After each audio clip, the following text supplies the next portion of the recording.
Halo semuanya, perkenalkan, nama saya Nanda Widiawati dan teman saya Amanda Zafira Putri. Kami di sini akan menunjukkan kepada kalian tentang bagaimana cara kerja SPSS analisis faktor. Tapi sebelum kita melakukan tutorial, penting bagi kita untuk mengetahui apa sih analisis faktor itu dan apa alasan kita harus menggunakan analisis faktor. Oke, saya akan menjelaskan apa itu analisis faktor. Definisi dari analisis faktor sendiri adalah alat analisis yang digunakan untuk mengelompokkan beberapa variabel yang memiliki kemiripan menjadi beberapa faktor yang jumlahnya menjadi kecil. Kemiripan antar variabel ditunjukkan oleh nilai korelasi yang tinggi. Jadi, korelasi antar variabel dalam satu faktor akan tinggi, tetapi korelasi variabel dengan variabel yang berada di faktor lain akan rendah. Selanjutnya adalah ilustrasi analisis faktor, seperti yang kita lihat pada gambar di PPT ini. Ada 7 variabel yang kemudian setelah dianalisis faktor terbagi menjadi 3 kelompok. Yang pertama kelompok yang berwarna hitam, yang kedua berwarna putih, dan yang ketiga berwarna abu-abu. Jadi disesuaikan dengan kemiripan yang ada. Jadi, penelitian yang kami lakukan ini dengan judul analisis faktor-faktor yang mempengaruhi keputusan pembelian di Shopee. Studi kasus mahasiswa pendidikan akuntansi angkatan 2022. Penentuan jumlah sampel yang digunakan dalam penelitian ini ditentukan dengan menggunakan rumus Lovin. Berdasarkan jumlah populasi yang ada, yaitu 110 orang, di mana seluruh populasi merupakan perwakilan yang dianggap peneliti memiliki kriteria yang sesuai. Baik, ini adalah rumus Lovin. N adalah ukuran sampel, N besar adalah ukuran populasi, dan E adalah persen kelonggaran ketidaktelitian karena kesalahan penarikan sampel yang masih dapat ditolerir atau diinginkan. Kami menggunakan 5% atau 0,05. Berdasarkan perhitungan ini, ditemukan hasil 86,2 atau dibulatkan menjadi 86. Dalam penelitian ini, kami menyebarkan kuesioner melalui Google Form kepada mahasiswa pendidikan akuntansi angkatan 2022. Dari penelitian tersebut, ada 8 variabel, yaitu X1 produk, X2 harga, X3 kondisi yang memfasilitasi, X4 faktor sosial, X5 ekspektasi usaha, X6 kebiasaan, X7 keamanan teknologi, dan X8 ekspektasi kinerja. Selain X, kita juga ada Y. Y-nya yaitu keputusan pembelian di Shopee. Variabel-variabel ini dipecah menjadi indikator yang seperti ini.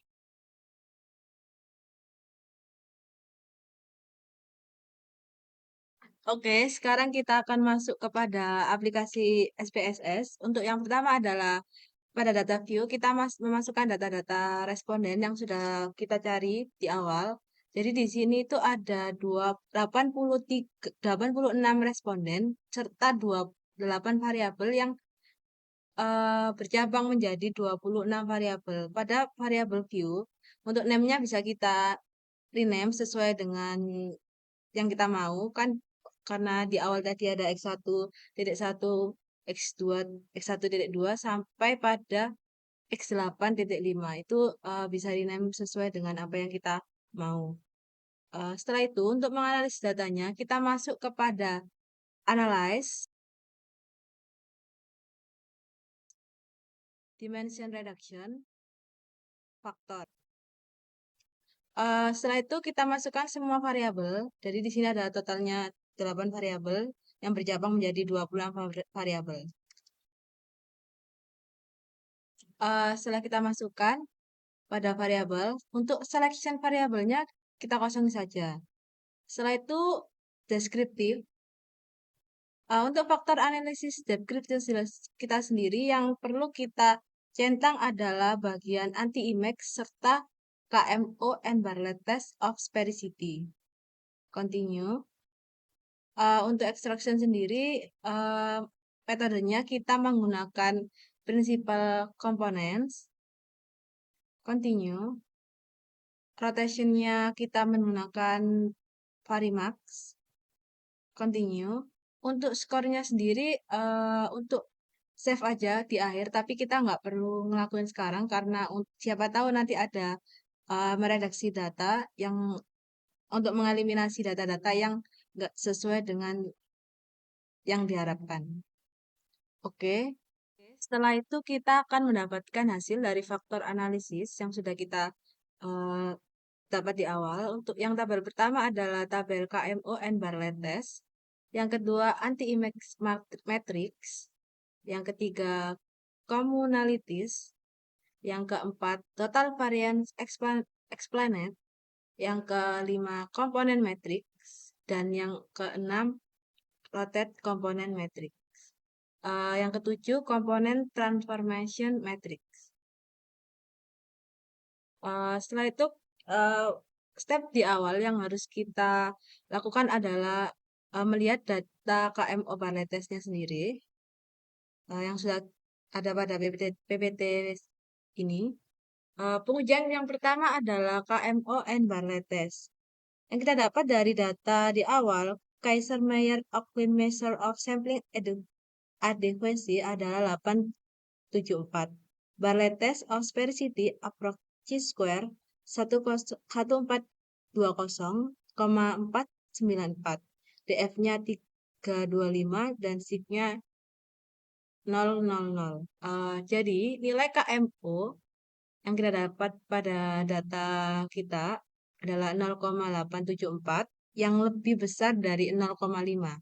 Maka proses analisis faktor dapat dilanjutkan. Selain itu, nilai Bartlett test of sphericity sebesar 1402,494 dengan SIG 0,000 yang lebih besar dari 0,05. Maka data sampel berdistribusi normal multivariate sehingga memenuhi syarat analisis faktor. Oke, karena nilai KMO-nya sudah memenuhi syarat analisis faktor, kita bisa lanjut pada tabel yang kedua pada anti-image matrix. Pada anti-image matrix ini memiliki syarat nilai MSA-nya harus lebih dari 0,5. Jadi paling kecil adalah 0,5. Pada tabel X1 sampai dengan X8 ini kita yang perlu kita lihat adalah pada anti-image correlation. Di situ ada angka yang ada kuadrat A-nya, itu yang harus kita highlight karena kita harus cek satu persatu apakah ada data yang MSA-nya di bawah 0,5.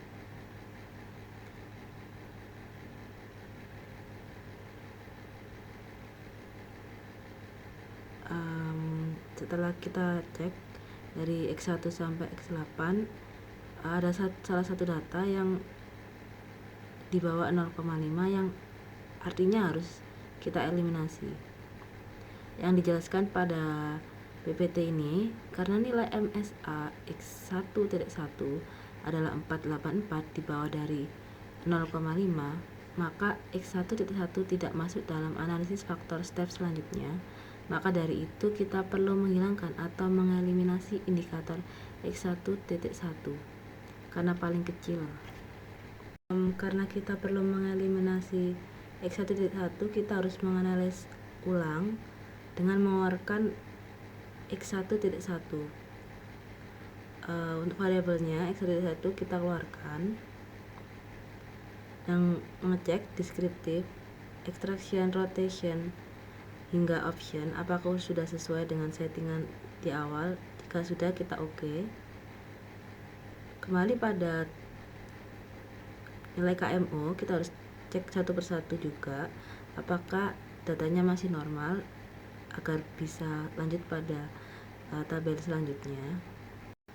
Maka dari itu, pengujian 2 step yang pertama adalah karena nilai KMO and Bartlett test Kaiser-Meyer-Oakley measure of sampling adequacy adalah 0,87.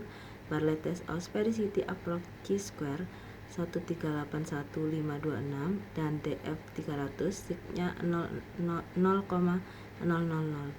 Jadi nilai KMO sama dengan 0,876 lebih besar dari 0,5, maka proses analisis faktor dapat dilanjutkan. Selain itu, nilai Bartlett Test of Sphericity sebesar 1381526 dengan sig 0,00 lebih besar daripada 0,5, maka data sampel berdistribusi normal multivariate sehingga memenuhi syarat analisis faktor. Jadi kita bisa melanjutkan pada step yang kedua. Kembali lagi pada aplikasi SPSS untuk pengujian 2. Step yang kedua adalah kita harus mengecek ulang X1.2 sampai X8.5 apakah ada yang di bawah 0,5. Karena dirasa semua data sudah memenuhi syarat MSA, maka pengujian step 2 tidak ada nilai MSA yang di bawah 0,5, maka bisa lanjut pada step selanjutnya atau step ketiga. Baik, kita akan mulai di step 3. Saya akan menjelaskan mengenai communalities. Di tabel ini menunjukkan nilai variabel yang diteliti apakah mampu menjelaskan faktor atau tidak. Variabel yang dianggap mampu menjelaskan faktor jika nilai extraction lebih besar dari 0,50. Berdasarkan data ini, yang kurang dari 0,50 adalah variabel X1.2 sebesar 0,453 itu kurang dari 0,50. Lalu variabel X3.1 di mana nilai extraction-nya 0,454 itu juga kurang dari 0,50. Dan yang terakhir, variabel X8.3. Ini sebesar 0,462 itu kurang dari 0,50 juga. Baik, saya akan menjelaskan mengenai total variance explained. Bila total initial eigenvalues lebih besar dari 1, maka faktor tersebut dapat menjelaskan indikator dengan baik. Di sini, yang lebih dari 1 itu ada 5 komponen. Komponen 1, 2, 3, 4, dan 5. Maka, terbentuk 5 faktor saja. Jika 25 indikator dijadikan satu faktor, mampu menjelaskan varian indikator sebesar 44,096% variasi. Jika faktor 1 dan faktor 2 dijumlahkan, maka mampu menjelaskan 52,831% variasi. Jika faktor 1, 2, dan 3 dijumlahkan, maka mampu menjelaskan 57,817% variasi. Jika faktor 1, 2, 3, dan 4 dijumlahkan, maka mampu menjelaskan 62,481% variasi. Dan terakhir, jika faktor 1, 2, 3, 4, dan 5 dijumlahkan, maka mampu menjelaskan 66,693% variasi. Nilai total komponen 6, 7, 8, sampai 25 tidak dihitung sebab nilai eigenvalue komponen kurang dari 1, maka tidak menjadi faktor atau hubungan antara masing-masing variabel dengan faktor yang akan terbentuk. Misalnya dari output di atas terlihat pada variabel X1.2, yakni nilai korelasi variabel ini dengan faktor 1, 0,525, faktor 2, 0,344, faktor 3, 0,085, faktor 4, minus 0,73, dan faktor 5, minus 0,216. Untuk variabel yang lain, cara memaknainya sama seperti pada variabel X1.2. Di rotated component matrix, untuk memastikan suatu variabel masuk dalam kelompok faktor mana, maka dapat ditentukan dengan melihat nilai korelasi terbesar antara variabel dengan faktor atau komponen yang terbentuk.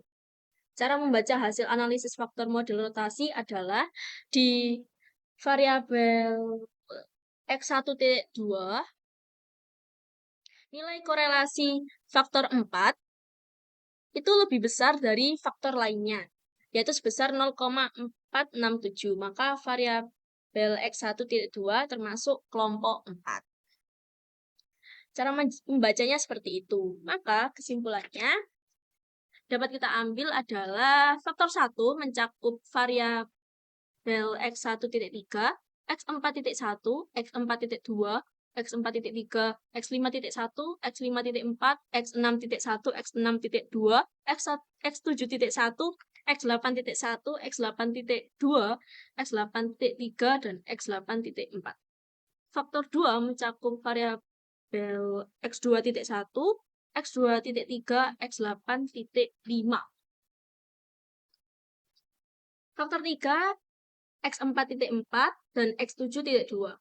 Faktor 4, variabel X1.2, X5.2, X5.3. Oke guys, begitu saja video tutorial dari kami. Jika ada salah kata dan perbuatan, kami mohon maaf sebesar-besarnya. Wassalamualaikum warahmatullahi wabarakatuh.